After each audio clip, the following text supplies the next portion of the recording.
Assalamualaikum warahmatullahi wabarakatuh. Selamat bertemu kembali dalam siri kisah sejarah Isaac Newton, iaitu seorang ahli matematik dan seorang ahli sains yang sangat terkenal. Dalam episod yang pertama dulu, kita ada menceritakan tentang kisah hidup Newton sejak beliau lahir sehingga tamat sekolah rendah. Dalam episod yang kedua ini, kita akan menceritakan sedikit tentang kisah Newton semasa persekolahannya di sekolah menengah. Selepas tamat sekolah rendah di kampungnya di Woolstop, Newton telah berpindah ke satu pekan kecil yang bernama Grantham untuk bersekolah menengah di King's School. Jarak di antara Woolstop dengan Grantham ini ialah lebih kurang 10 batu ataupun lebih kurang 16 kilometer. Perasaan Newton semasa berpindah ke Grantham berbelah bagi. Suka ada, sedih pun ada.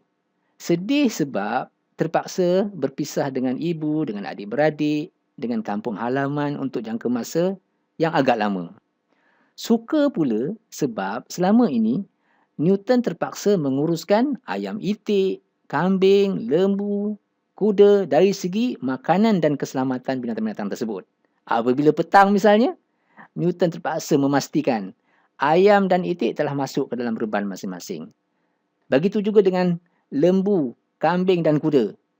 Apabila petang, Newton pastikan bahawa binatang-binatang itu telah masuk ke dalam kandang masing-masing dan dalam setiap reban dan kandang ini, makanan telah disediakan secukupnya. Sebenarnya, Newton tidak berapa suka dengan tugasan seperti ini. Beliau lebih suka duduk bersendirian di dalam bilik dan bertukang ataupun melukis. Jadi tugasan yang beliau perlu buat setiap hari itu dengan hobi beliau tidak bersesuaian. Takkan nak bela lembu dalam bilik, ya tak? Jadi, apabila berpindah ke Grantham nanti, beliau tidak perlu lagi memikirkan tentang ayam itik, kambing, lembu, kuda dan semua ni. Jadi, apabila memikirkan ini, beliau agak teruja untuk berpindah ke Grantham. King's School ni sebenarnya ialah sekolah untuk pelajar lelaki. Nama penuh sekolah ni ialah Boys Grammar School. Okey, atau dalam bahasa Melayu sekolah tata bahasa untuk pelajar lelaki. Jadi di sekolah ini aspek bahasa memang diberi penekanan, terutamanya bahasa Latin, sebab bahasa Latin ini digunakan dalam penulisan buku ataupun dalam perbincangan ilmiah digunakan bahasa Latin sepenuhnya. Jadi penguasaan bahasa Latin memang diberi penekanan kepada pelajar-pelajar. Selain daripada bahasa Latin, pelajar-pelajar juga diajar bahasa Greek, iaitu bahasa yang digunakan sejak zaman tamadun Greek. Untuk komunikasi harian, pelajar diajar juga bahasa Inggeris, disebabkan sekolah ini menyedari bahawa keluarannya akan menjadi peladang, peniaga dan sebagainya, maka subjek matematik turut diajar, iaitu mathematics untuk kegunaan harian. Di Grantham, Newton tinggal bersama dengan sebuah keluarga angkat, iaitu keluarga Encik William Clark. Encik William Clark, bersama dengan isteri dan 3 orang anak, 2 lelaki dan seorang anak perempuan. Yang lelaki bernama Arthur dan seorang lagi bernama Edward. Ini ialah gambar sebenar rumah Encik William. Rumah 2 tingkat. Mereka tinggal di bahagian tingkat atas dan di bahagian bawah ini ialah kedai farmasi Encik William. Encik Clark adalah seorang apothecary, iaitu seorang ahli farmasi yang menyediakan bahan kimia dan juga ubat-ubatan. Kedai Encik Clark dipenuhi dengan bahan kimia yang disimpan dalam botol yang pelbagai saiz, termasuk bahan-bahan herba yang digunakan untuk menghasilkan ubat-ubatan. Newton suka memerhatikan Encik Clark semasa beliau bekerja di kedainya. Dan di sinilah mulanya timbul minat Newton terhadap ilmu kimia. Disebabkan minat dan perasaan ingin tahunya yang sangat tinggi dan juga oleh rangsangan daripada Encik Clark sendiri, akhirnya Newton menghasilkan satu resepi untuk menghasilkan ubat bagi menyembuhkan luka selepas pembedahan. Di dalam buku catatannya, Newton ada menjelaskan resepi untuk menghasilkan ubat tersebut. Okey, bahan-bahannya ialah daun mint, daun wormwood, iaitu sejenis daun yang rasanya sangat pahit, 300 ekor gonggok yang kepalanya dibuang terlebih dahulu, kemudian wine sebanyak 4 galon yang telah diperam. Okey, cara membuatnya, daun mint, daun woodworm dan 300 ekor gonggok itu ditumbuk sehingga lumat. Dan selepas itu digaulkan di dalam wine itu sehingga sebati. Diminum 2 atau 3 kali dalam sehari. Itulah di antara resepi yang tercatat di dalam buku Newton semasa beliau tinggal di Grantham.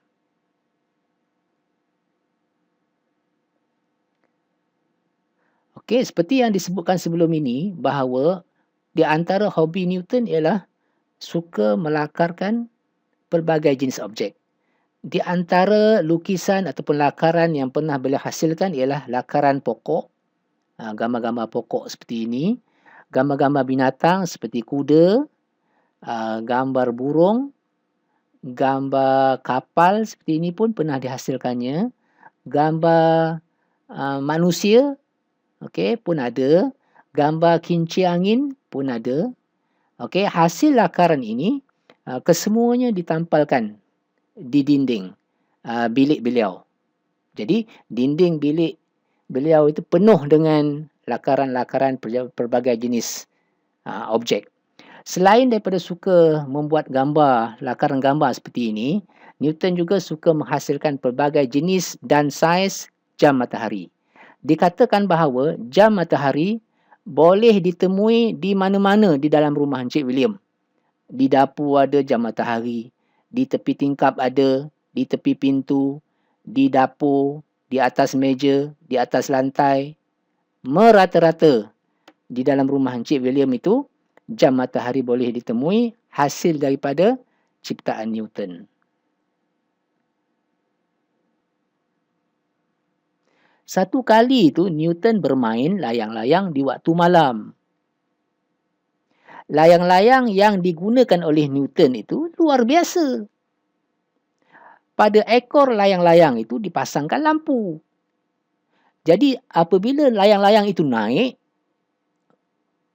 langit jadi terang benderang. Apabila orang kampung tengok, mereka ketakutan. Mereka anggap yang itu hantu. Masing-masing tutup tingkap, tutup rumah, duduk dalam rumah, dalam ketakutan. Tiba esoknya, suasana menjadi kecoh.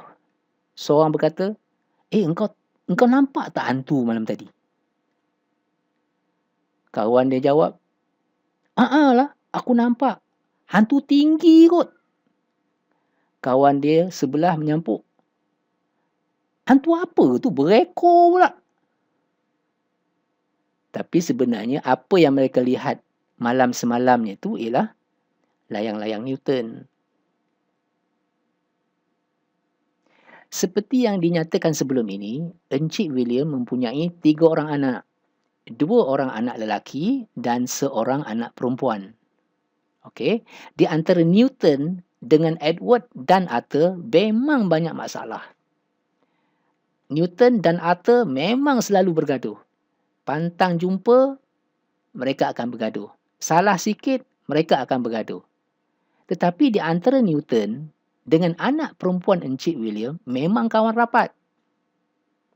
Dikatakan bahawa anak perempuan Encik William ni suka bermain anak patung.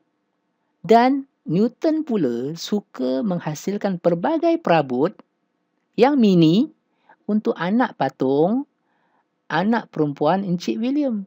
Dan budak perempuan ni memang sukakan Newton. Dan sebenarnya Newton pun dikatakan memang sukakan budak perempuan ni. Kadang-kadang kelihatan mereka menaiki basikal bersama-sama keliling kampung. Kadang-kadang belajar pun sama-sama. Dikatakan bahawa inilah kali pertama dan kali terakhir Newton jatuh cinta. Disebabkan perasaan suka memendam rasa, Newton tidak pernah tidak pernah meluahkan perasaannya kepada sesiapa sehingga akhir hayat. Begitu sedih cerita Newton. Ketika umurnya 17 tahun, ibu Newton datang ke Grantham. Ibunya merasakan cukuplah setakat itu persekolahan Newton. Dan ibunya memerlukan bantuan Newton untuk menguruskan ladang dan ternakan di kampung. Sebenarnya Newton tak nak balik. Tetapi setelah dipujuk oleh ibunya dan sifat Newton yang memang mendengar kata ibu, akhirnya beliau akur dan balik bersama dengan ibunya ke kampung. Tetapi sebelum beliau balik, beliau sempat meminjam beberapa buah buku daripada Encik William untuk dibaca di kampung nanti. Setelah balik dari Grantham, ibunya meminta supaya Newton memerhatikan binatang ternakan mereka. Tetapi Newton jenis yang suka memerhatikan fenomena alam. Suka bermain layang-layang. Suka berehat di samping lembunya. Suka membaca buku di bawah pokok. Dan suka berkemah seperti dalam gambar ini. Newton memang pantang tengok sungai. Ada saja yang dibuatnya. Bila ada keadaan begini, bila ada air yang laju, air yang perlahan misalnya, beliau akan lakukan eksperimen untuk melihat daya yang dikenakan oleh air terhadap badan. Apabila langit kelihatan mendung, beliau akan bertanya, kenapa langit jadi mendung? Bagaimana air boleh ada dalam awan? Itulah di antara soalan yang ditanyakan oleh Newton. Bila beliau melihat itik sedang berenang di atas sungai begini, beliau akan bertanya, bagaimana itik berenang? Disebabkan kelalaian Newton, sebahagian daripada binatang ternakannya telah masuk ke kawasan jiran dan merosakkan tanaman mereka. Terdapat satu bahagian daripada pagar kepunyaan jiran telah roboh dilanggar oleh kambing-kambing Newton. Terdapat beberapa ekor binatang ternakan Newton yang membuat aksi-aksi menarik. Seperti seekor daripada lembunya tergantung di atas pagar. Dan seekor daripada anak kambing Newton sedang menari-nari di atas jalan raya disebabkan tuannya entah ke mana. Akhirnya, keluarga Newton telah disaman di mahkamah dan diputuskan supaya membayar ganti rugi terhadap kerosakan tanaman dan pagar kepunyaan jiran. Satu kali berlaku ribut taufan di perkampungan Newton. Pokok-pokok tumbang, kayu-kayu di kawasan ladang, di kawasan kandang, di kawasan reban, berterbangan di tiup angin kencang. Orang ramai bertempiaran lari masuk ke rumah masing-masing, kunci pintu, kunci tingkap. Begitu juga dengan binatang ternakan, bertempiaran, masuk kandang masing-masing. Keadaan menjadi kelang kabut. Dalam suasana yang begitu, yang kelihatan di tengah padang, di tengah ladang, hanya seorang manusia yang bernama Newton. Beliau sedang melakukan eksperimen. Eksperimen yang beliau sedang lakukan ialah berapakah jarak lompatan apabila beliau melompat bertentangan dengan arah ribut. Eksperimen yang pertama. Eksperimen yang kedua yang beliau cuba dapatkan ialah berapakah jarak lompatan apabila beliau melompat sama arah dengan ribut. Jadi dalam melakukan eksperimen ini, beliau terpaksa mengulang banyak kali supaya mendapat jarak yang betul dalam ribut taufan. Di rumah, Ibu Newton dalam kegelisahan. Di manakah anaknya sekarang? Dan apabila ditinjau melalui tingkap, kelihatan di sana seorang manusia yang terlompat-lompat di tengah ribut taufan, dan itulah Newton.